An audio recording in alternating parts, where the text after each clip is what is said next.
Thank you, Chairman. Yeah, interesting comment from Councillor Lewis, and thank you for that question about unsustainable development.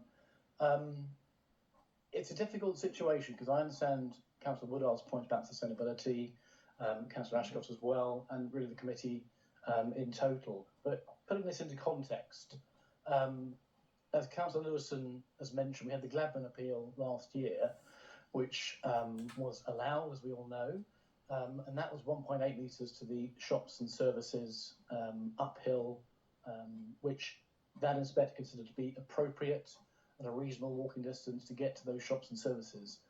We also had, perhaps more of relevance, an appeal decision in February this year for Telegraph Lane in Four Marks, which was for 10 dwellings, allowed an appeal, where the inspector there, in allowing it, noted that the walk to shops and services would be 20 minutes in one direction, i.e. 40-minute round trip walking on unlit pavements, allowed the appeal.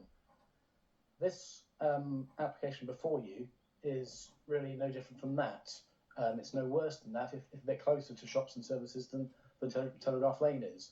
But the important point to make, I think, is that the inspector, in allowing those two appeals, did mention that the site does adjoin existing, established and new housing in the area, and therefore the occupants of the new dwellings would have a similar level of accessibility to shops, services and schools.